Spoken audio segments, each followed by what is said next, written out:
Hello, everyone, and welcome to a day in the life of ethical community engagement. The Polaron team would like to acknowledge the traditional custodians throughout Australia and their continued connection to land, sea, and the community. Before we begin, I would like to start with the agenda. We'll firstly introduce our panelists and hear from Polaron's founder before moving to our presentation, the panel discussion, and finally finishing with the Q&A. Well, I would like to introduce our amazing panel. First off with Sahana Sahal. Sahana is the station manager at Canberra Multicultural Service Radio and works collaboratively with a range of community engagement initiatives in the multicultural sector. Wonderful to have you, Sahana. We're also joined by Claudia Ribeiro. Her work in Australia has ranged from settlement services sector to government agencies, allowing her to continue developing a strong working knowledge of newly arrived and more settled communities and barriers. Welcome, Claudia. And finally, I would also like to give a warm welcome to Eva Hussain, our founder and director. Eva is a certified translator, interpreter, and NADI examiner, as well as dedicated community engagement leader. She will be our moderator for our panel today. Over to you, Eva.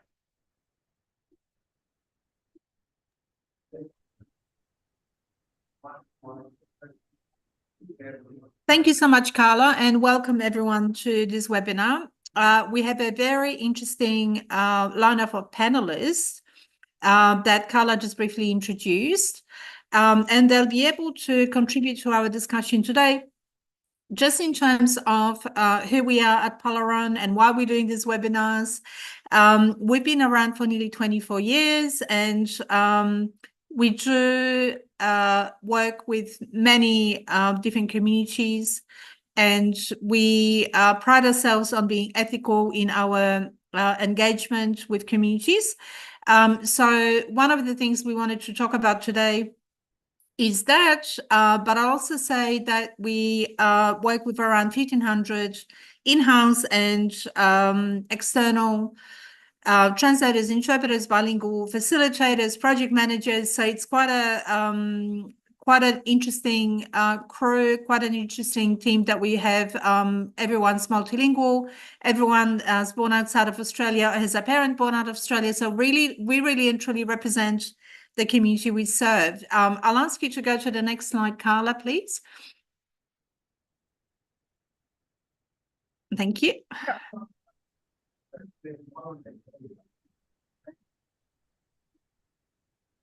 And I'll just start with saying a few words about why ethical community engagement. So this week it's Refugee Week, and there's lots of different events all over the country where different people are asked to share their stories and talk about their experiences, often lived experiences. So on top of that,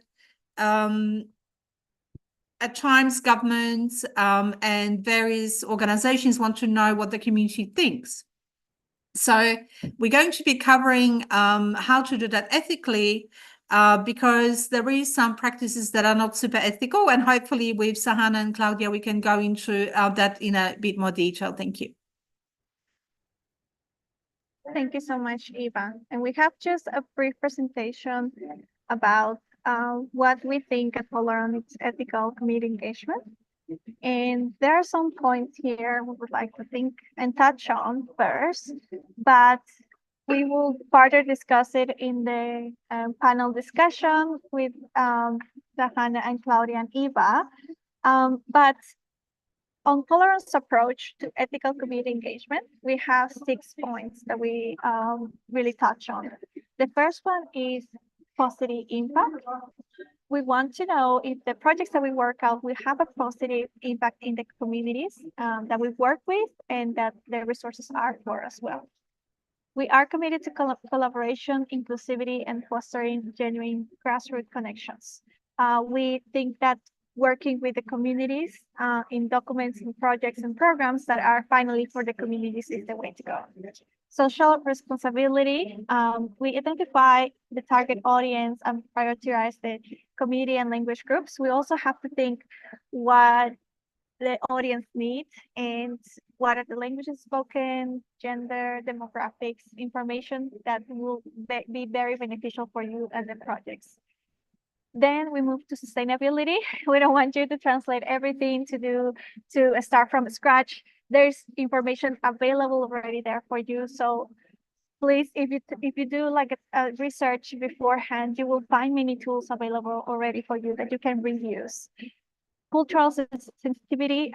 There's other factors than language. We've seen factors of cultural, religion, gender, stigma, topics. There are other layers that it's not only language that is the main barrier.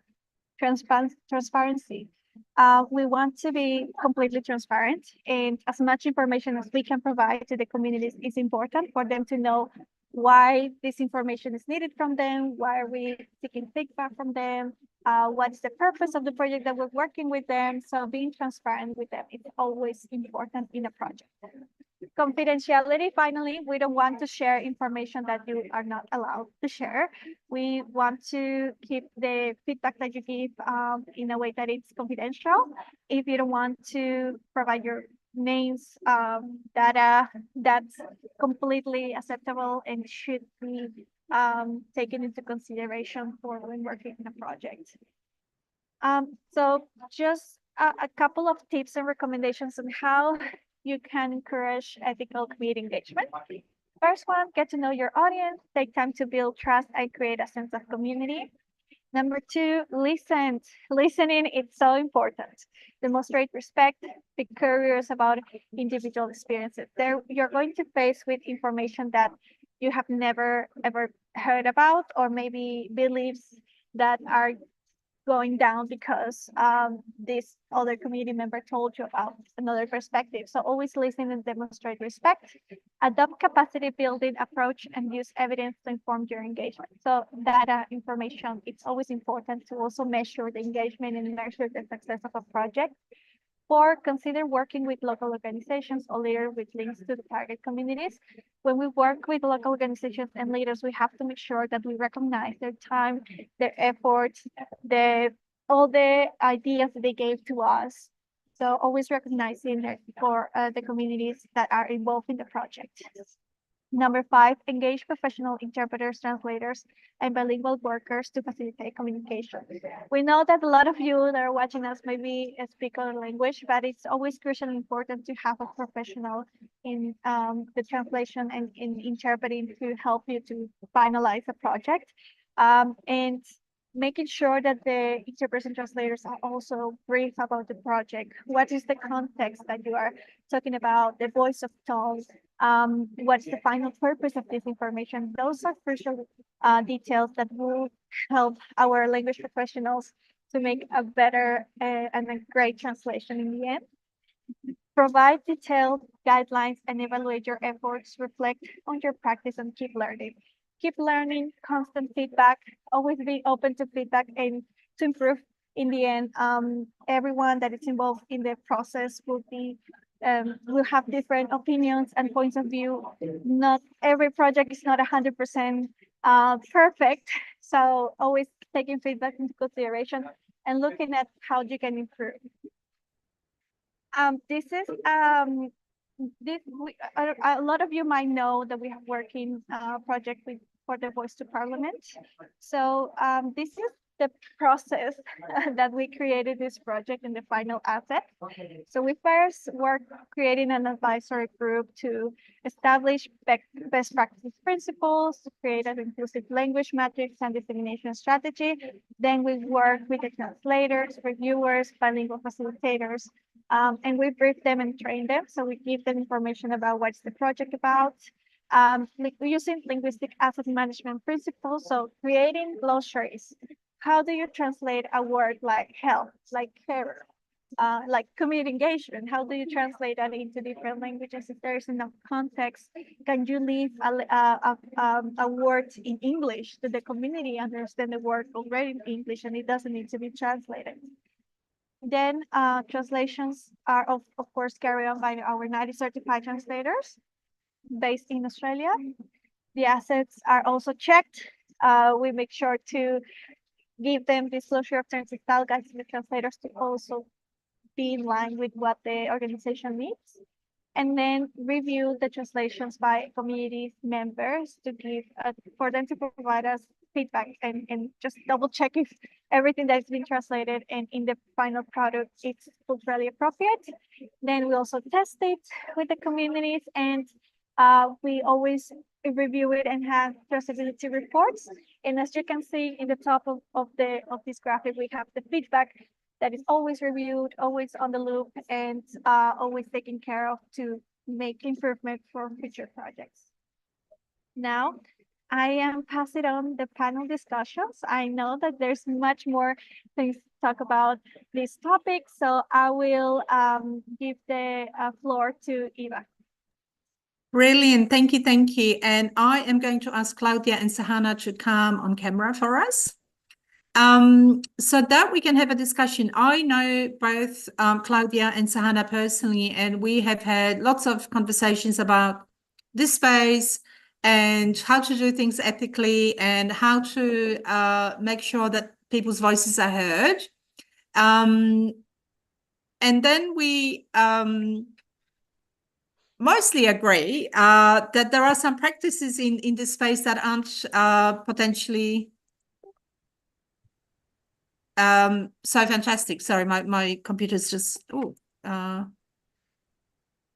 something's happening with my computer. Can everybody hear me? Yep. Yeah, okay, brilliant, but you just can't see me. All right, so we move on to the next slide, and I'm going to hand over to Claudia, just so that we can ask you, given your many, many years of experience in this space, what are some of the challenges that you think that you have faced or we might face as community engagement leaders or people that work in this space? Thank you, Eva, for the opportunity to present. Before I started, I would like to also acknowledge the owners of the land for the past and present, and in every single land that we are located. I will have the conversation based in a couple of different angles.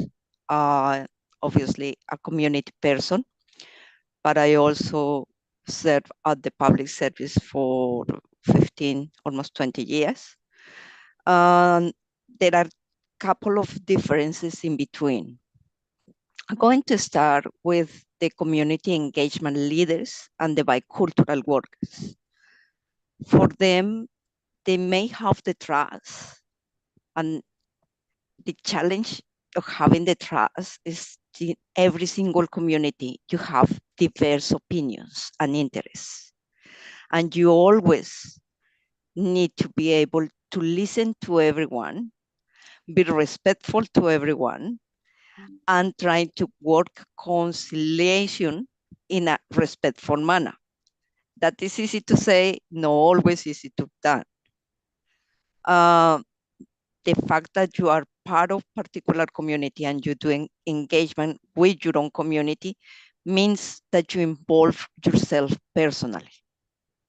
And that sometimes is hard, especially when sensitive topics are the ones that you're working with. If you are asked to work with your own community in a sensible topic, please be careful considering the different angles, because you can, one of the difficulties is you can radicalize the streams.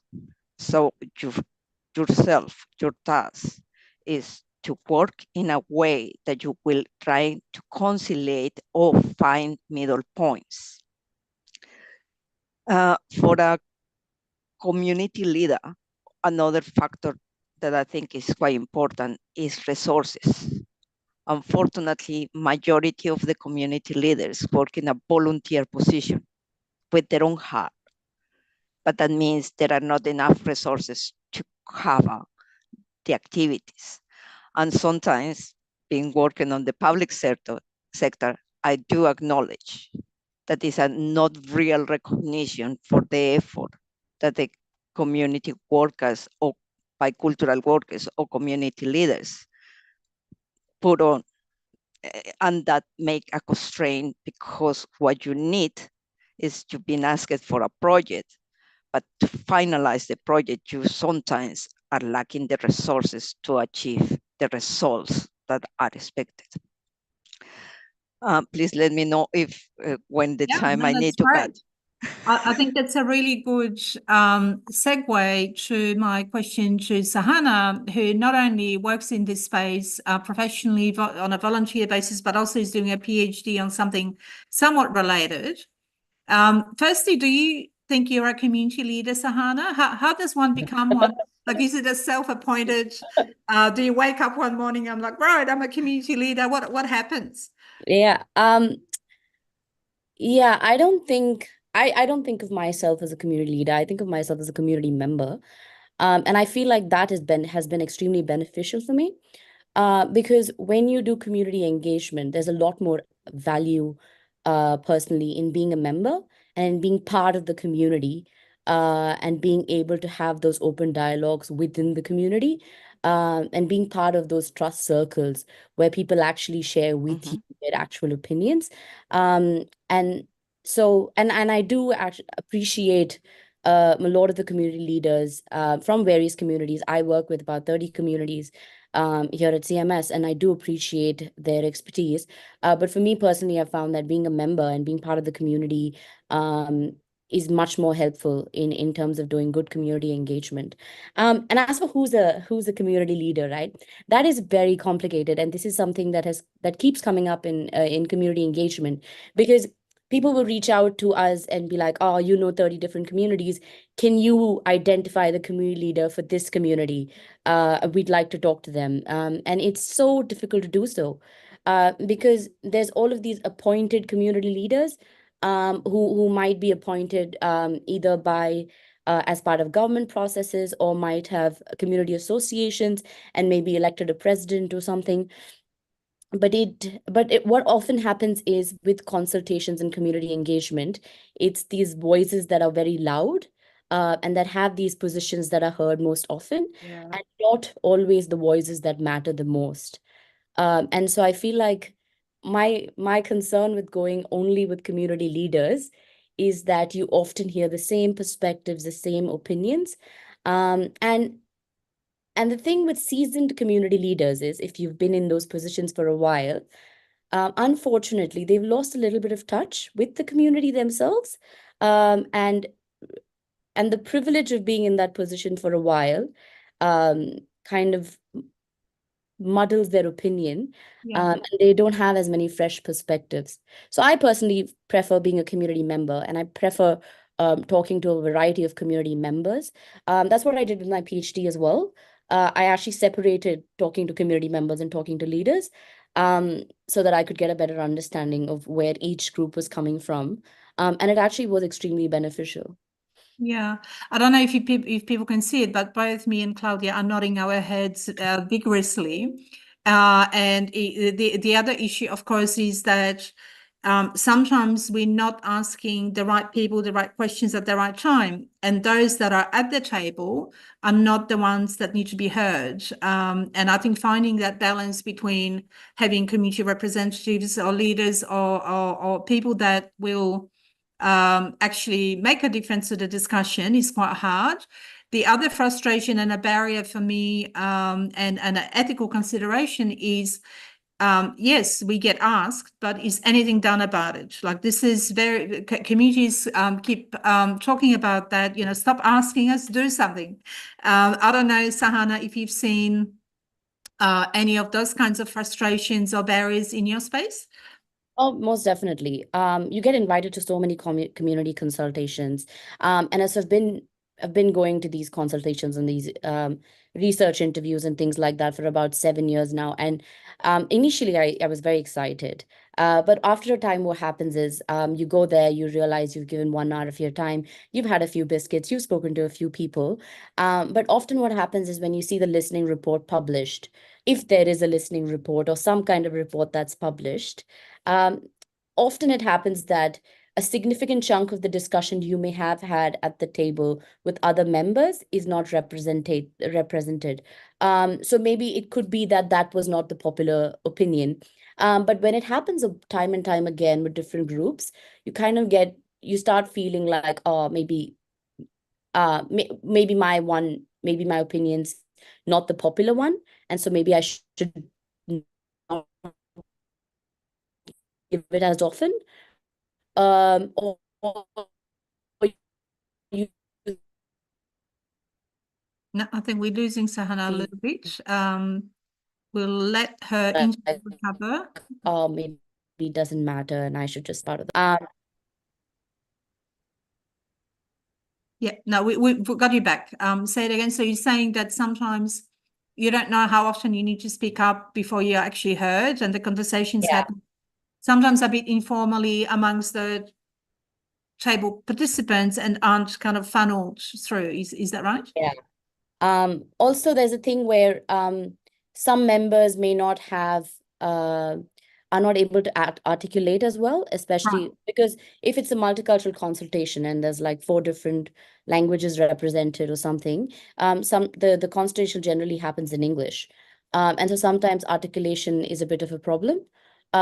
So I feel like a little bit of cultural competency, even for the facilitator, to be able to navigate that, to be able to take everything in and then go analyze on their own time. So there's a few issues that come up with community engagement. Though I do see that there's been a significant increase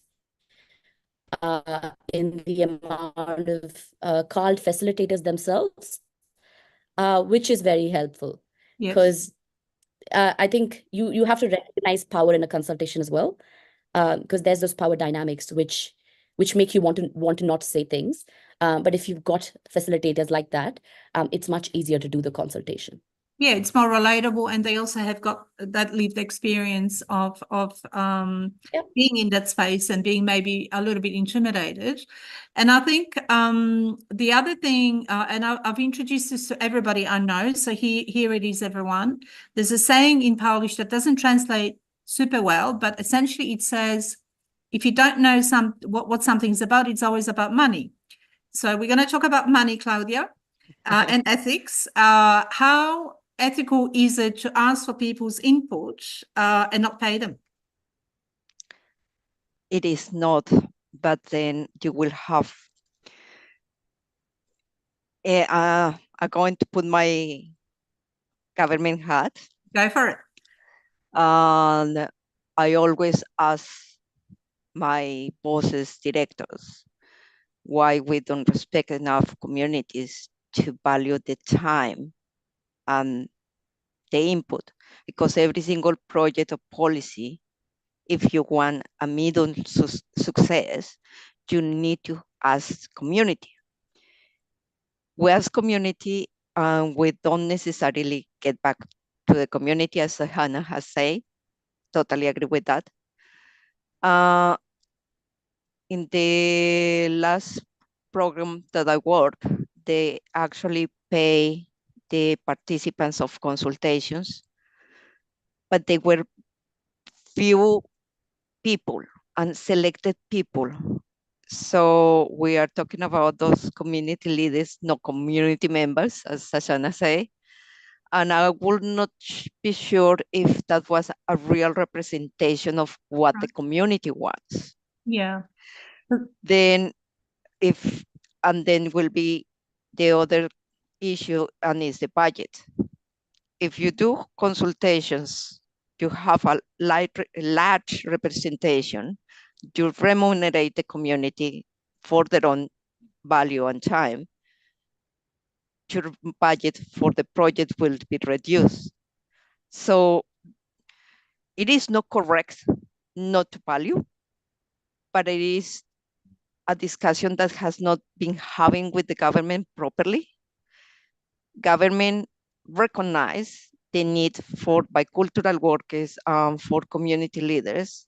And if we all, the ones who were, or we are in Victoria, remember the importance of bicultural workers during the pandemic. It was a huge mess because we were talking in government language that community never understood. It was totally crazy. Yeah. And was just when we engage the bicultural workers and we start paying them, the conversation start making more sense and community understand what was happening. Yeah, and I guess it's also about dissemination of this information. It's one thing to create it and put it on our website. It's another to make sure that it actually gets to the right people. Claudia, I wanted to ask you one other question, and that is, what other ethical considerations should we be thinking about when we having community discussions? So we talked about money, we talked about respect, we talked about space and safety. Is there anything else we should be thinking about?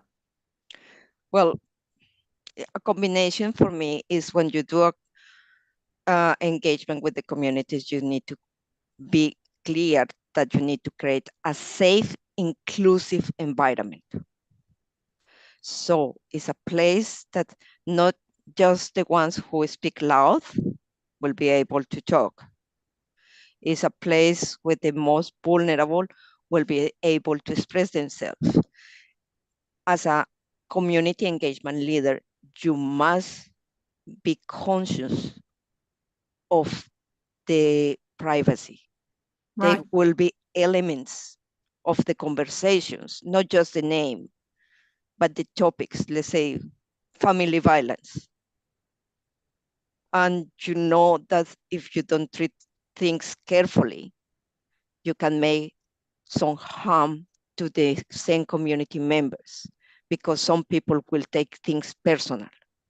And if you are not prepared or equipped to deal with a particular topic, you must think about someone that can help you and just be able.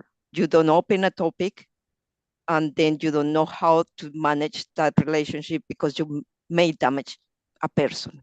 So it is, to me, is part of the respect.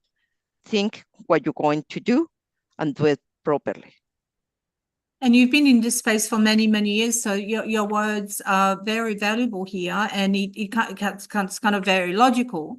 But as you said, we often talk to people that are vulnerable, and we might be exposing them to all kinds of risks, so things like safety, privacy, all super important. Sahana, maybe through your research or the work that you do at Community Radio, can you tell us what it should look like?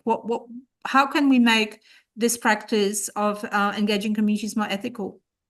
And touching upon a few things that Claudia also mentioned, I feel like one of the things to do is when you've got multiple organizations competing for similar grants and similar tenders, and one thing you need to keep in mind is even if one person does not add enough budget for community consultation, that will significantly reduce their budget and they might actually get it.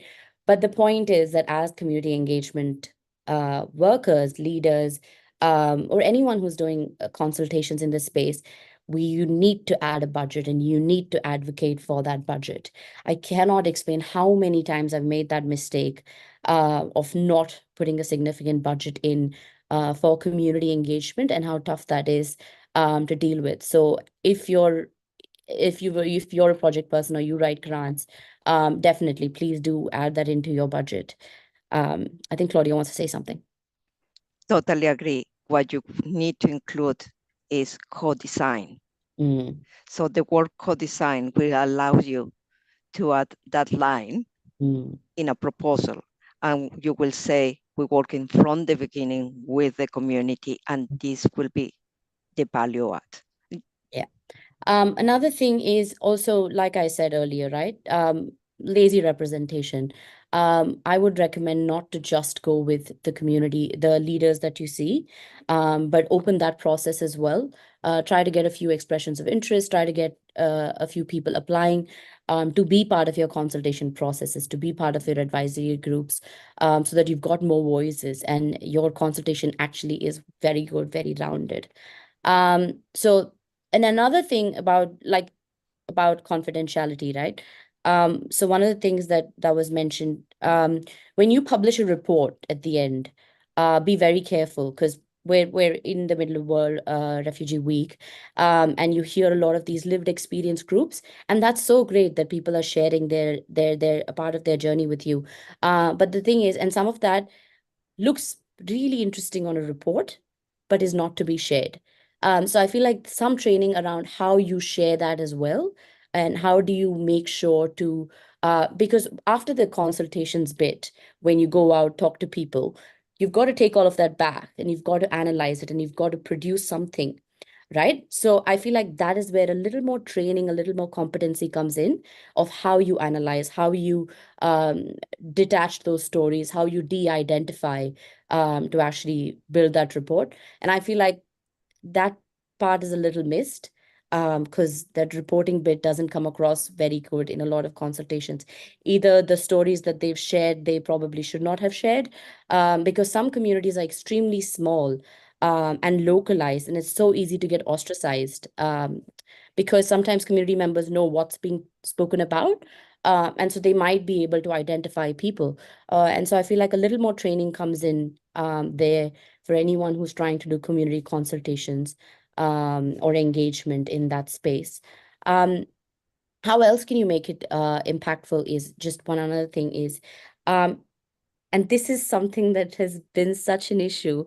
Don't lump migrant communities together. Don't lump people together. I feel like even like being Indian, sometimes you lump a whole bunch of Indian communities together.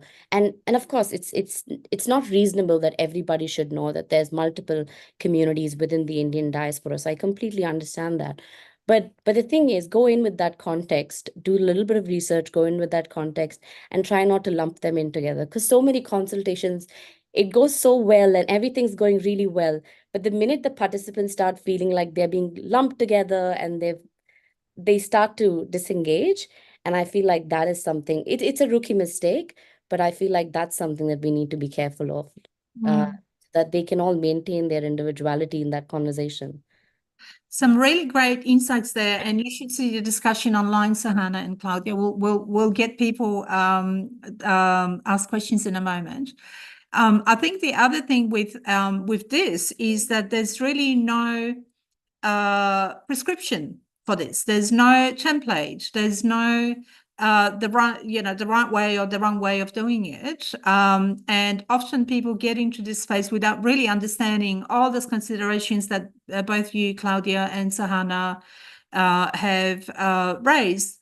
And the other thing I'll say is that impact of a community consultation often isn't felt. So for whatever reason, again, we go out and ask people questions, we gather a report, and then communities aren't seeing impact or any reasonable output.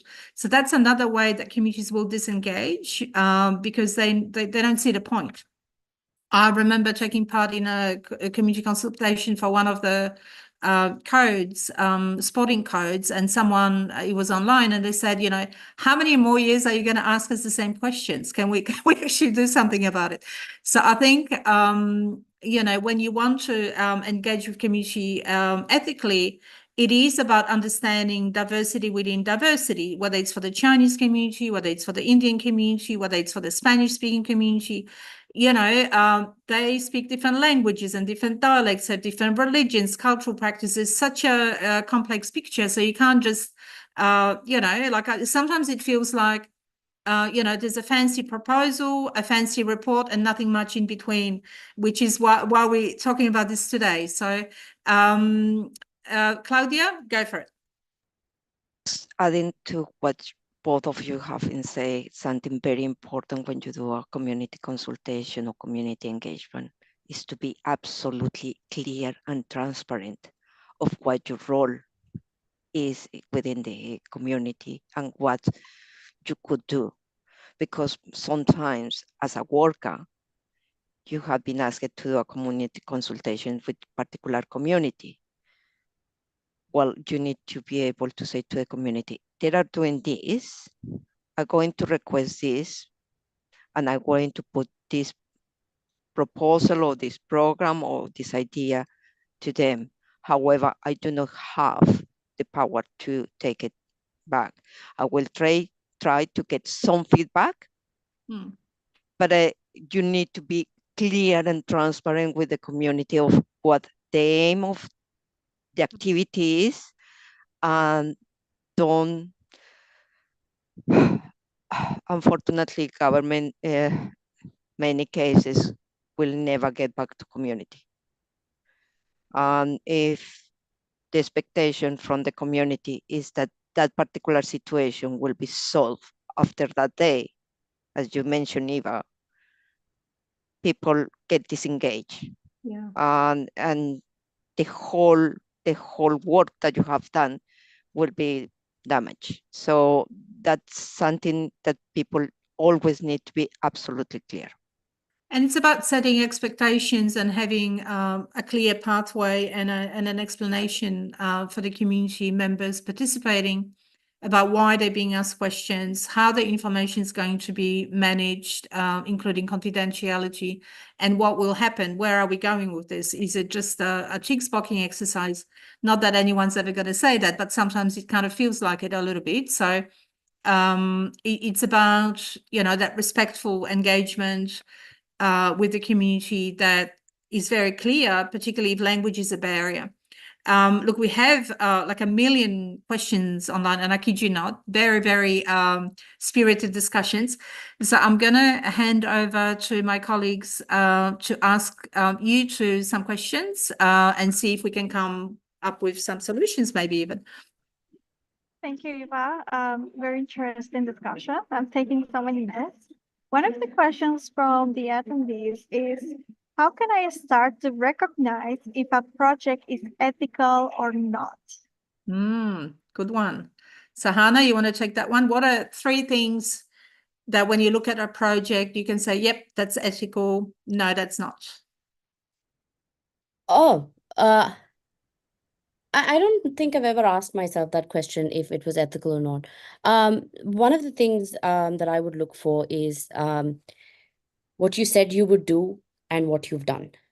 One of the key things would be that what I said I was going to do and how I was going to do it, as opposed to what has actually happened.